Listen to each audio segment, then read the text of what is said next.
याद रखना, अपमान का बदला लड़ाई करके नहीं बल्कि सामने वाले से अधिक सफल होके लिया जाता है। बुरा करने का ख्याल आए तो कल पे टालो, अच्छा करने का ख्याल आए तो आज ही कर डालो। साथ रहकर जो छल करे उससे बड़ा कोई शत्रु हो ही नहीं सकता, और जो हमारी मुंह पर हमारी बुराइयां बता दे उससे बड़ा मित्र कोई हो ही नहीं सकता। याद रहे, साफ साफ बोलने वाला कड़वा जरूर होता है मगर विश्वासघाती कभी नहीं होता। त्याग दो अपने बुरे कल को, क्योंकि उसका प्रभाव आने वाले कल को दूषित कर देगा। अपने जीवन की समस्याएं किसी के साथ साझा मत कीजिए, क्योंकि 80% लोगों को इससे कोई फर्क नहीं पड़ता। बाकी के 20% लोग खुश हो जाएंगे कि आपके जीवन में ये समस्याएं हैं। अपने हौसले को ये मत बताओ कि तुम्हें परेशानी कितनी बड़ी है, अपनी परेशानी को ये बताओ कि तुम्हारे हौसले कितने बड़े हैं। सफल वो नहीं जो अपने दुश्मनों पर विजय प्राप्त करता है, बल्कि सफल वो है जो अपनी इच्छाओं पर भी विजय प्राप्त करता है। जब तक आप अपनी कठिनाइयों और समस्याओं का जिम्मेदार दूसरों को मानते रहोगे, आप कभी भी अपनी समस्याओं और कठिनाइयों को मिटा नहीं सकते। जितनी ज्यादा हो सके सुनो, और जितना ज्यादा हो सके उतना कम बोलो। इसलिए शायद भगवान ने हमें 2 कान और 1 ही मुंह दिया है। माफ बार बार कीजिए, लेकिन विश्वास सिर्फ एक बार कीजिए। जिंदगी में कभी भी किसी को इतना महत्व मत दो कि वो तुम्हारे चेहरे से मुस्कान ही छीन ले। एक बार एक शिकारी शिकार करने के लिए जंगल में पहुंचा। उसने अपने तीर पर बहुत ही खतरनाक जहर लगाया और शिकार को निशाना बनाकर उसने तीर को छोड़ा, लेकिन उसका तीर चूक गया और तीर एक पेड़ पर जा लगा। वह पेड़ बहुत ही हरा भरा और बहुत सारे तोते उस पेड़ पर रहते थे। जैसे ही वह जहरीला तीर उस पेड़ पर जाकर लगा, वह पेड़ धीरे धीरे सूखने लगा और उस पेड़ पर जो तोते रहते थे एक एक करके उस पेड़ को छोड़कर जाने लगे। उस बड़े से पेड़ के कोटर में एक बहुत ही बूढ़ा तोता रहता था, जो बहुत ही धर्मात्मा और अच्छे मन का था। सभी तोते उस पेड़ को छोड़कर जाने लगे थे, लेकिन वह बूढ़ा तोता सिर्फ जाता और दाना लेकर उसी कोटर में आकर बैठ जाता, परंतु उस पेड़ को छोड़ने को तैयार नहीं था। बूढ़े तोते के साथियों ने कई बार आकर उसे समझाया, यह पेड़ सूख रहा है, किसी दिन गिर जाएगा, चलो किसी और पेड़ पर चलकर रहा जाए। परंतु वह बूढ़ा तोता वहां से जाने को तैयार ही नहीं था।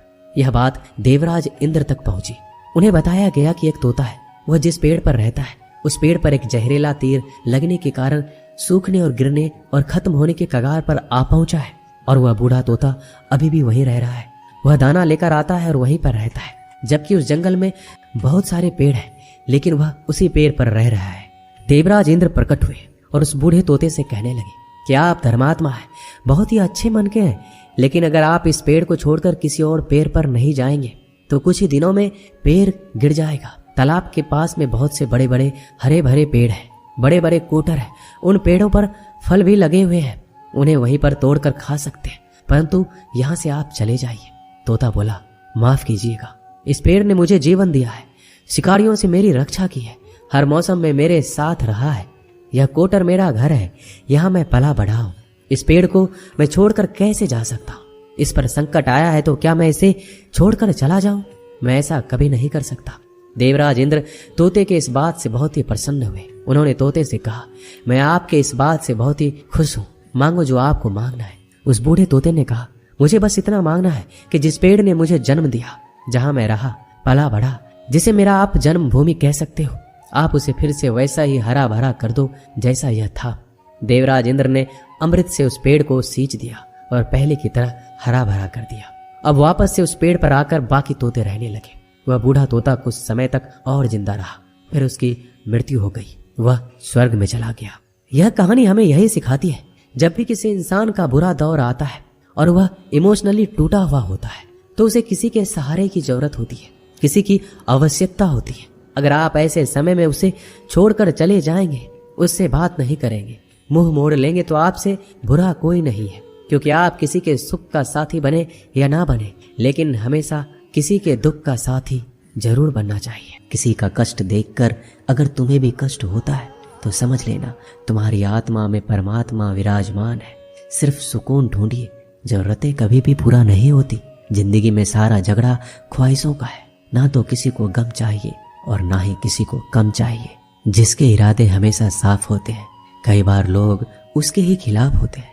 जो तुमसे तंग आ जाए उसे छोड़ दो, क्योंकि बोझ बन जाने से याद बनना बेहतर है।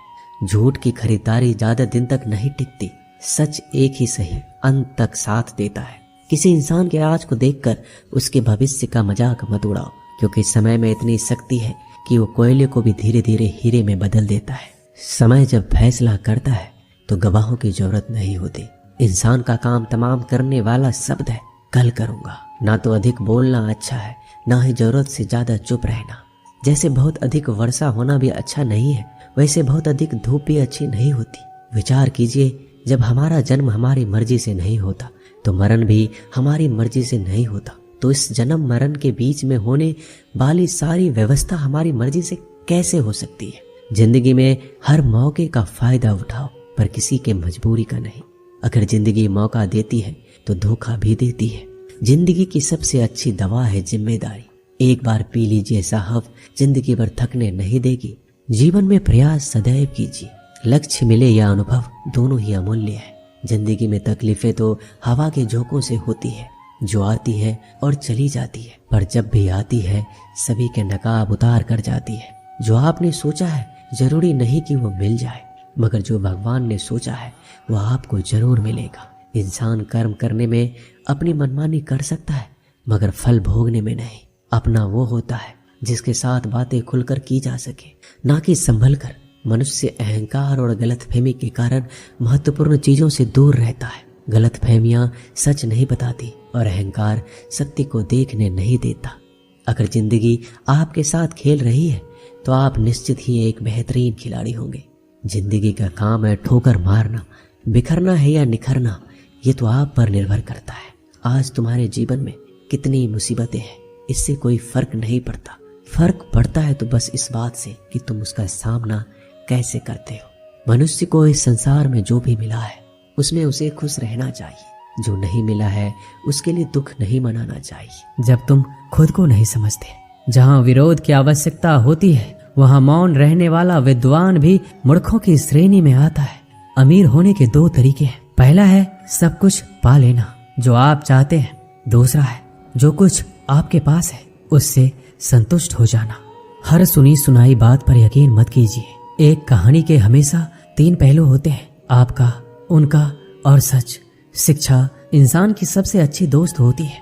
एक शिक्षित इंसान हर जगह सम्मान पाता है और शिक्षा सुंदरता को भी पराजित कर सकती है। भाग्य उसका साथ देता है जो हर संकट का सामना करके भी अपने लक्ष्य के प्रति दृढ़ रहते हैं। याद रहे, तारीफों के पुल के नीचे हमेशा मतलब की नदी बहती है।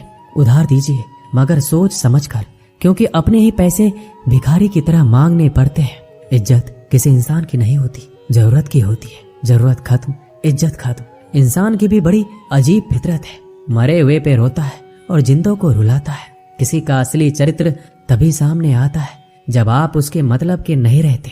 सच को अनसुना करते हैं लोग, जबकि झूठी बातों को बहुत उछालते हैं लोग। मतलब में बहुत ही ज्यादा वजन होता है, तभी तो मतलब के बाद रिश्ते हल्के हो जाते हैं। आदमी अच्छा था ये सुनने के लिए पहले मरना पड़ता है। लालच और झूठ हर किसी को गद्दार बना देता है। जब बेटी बीमार हो तो बड़ा दुख होता है, मगर बहू बीमार हो तो ड्रामा लगता है। कड़वा है मगर सच है।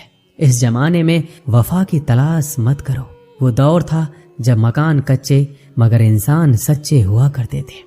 आदमी भगवान से लाखों करोड़ों की चाहत रखता है, लेकिन जब मंदिर जाता है तो जेब में सिक्के ढूंढता है। असली मर्द हालातों से लड़ते हैं और नकली मर्द घर की स्त्रियों से। लोग आपके पास तब नहीं आते जब आप दुखी हो, बल्कि वो तब आते हैं जब वो खुद दुखी होते हैं। ठोकर इसलिए नहीं लगती कि इंसान गिर जाए, ठोकर इसलिए लगती है कि इंसान संभल जाए। बाप का कारोबार जब से बेटे ने संभाला है, बेटा समझ रहा है उसने बाप को पाला है। जब कोई नया मिल जाता है तो पुराना रिश्ता ऐसे खत्म हो जाता है जैसे कभी था ही नहीं। ये बात दिमाग में बिठा लो। जिंदा हो तो निंदा भी होगी, क्योंकि तारीफें तो मरने के बाद हुआ करती है। प्रशंसा चाहे जितनी भी कर लो, अपमान सोच समझकर करना, क्योंकि अपमान वो उधार है जो अवसर मिलने पर ब्याज सहित लौटता है। पत्थरों में कमी है कि वो पिघलता नहीं है, मगर एक खूबी भी है कि वह इंसान की तरह बदलता नहीं है। प्रभु श्री राम ने घर में विरोध सहा है, कान्हा ने भी समाज में बहुत सहा है। यह आपके साथ भी होगा, पर अगर आप इससे ऊपर उठोगे तो कुछ नाम बनेगा। दूसरों पर निर्भर रहने वाले लोग कभी खुश नहीं रह पाते, इसलिए इस लायक बनिए कि आपकी इच्छाओं को आप स्वयं पूरा कर सके। एक गांव में आग लग गई। आग बढ़ती जा रही थी और सभी लोग इधर उधर भाग रहे थे। यही दृश्य एक चिड़िया देख रही थी। उसने सोचा आग बुझाया जाए। अपने चोंच में पानी भरकर आग बुझाने का प्रयास करने लगी। वो बार बार अपनी चोंच में पानी लाती और आग पर डालती। जब गांव वालों ने चिड़िया के इस प्रयास को देखा तो उनमें और जोश आ गया। उन्होंने सोचा जब ये चिड़िया कर सकती है तो हम क्यों नहीं। यही सब एक कौवा देख रहा था। उसने चिड़िया से कहा, तेरे पानी डालने से तो कुछ होना था ही नहीं, फिर क्यों कर रही हो।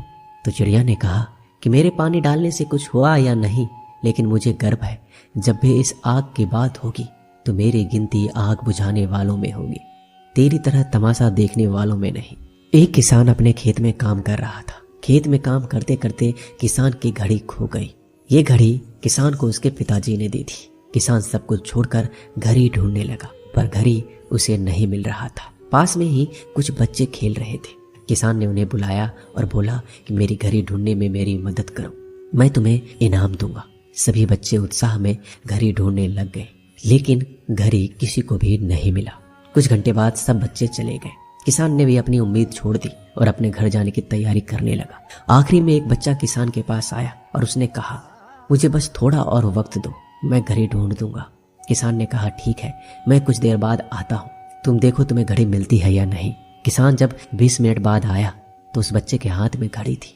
किसान आश्चर्यचकित हो गया। बच्चे से पूछा, तुम्हें इतनी जल्दी घड़ी कैसे मिल गई। बच्चे ने कहा, सब कोई जा चुका था तो इतनी शांति थी कि मैं धीरे धीरे पूरे खेत में घूमकर आवाज सुनने लगा। जैसे ही शांति में मुझे आवाज सुनाई दी वैसे ही मुझे पता लग गया कि घड़ी कहाँ पर है।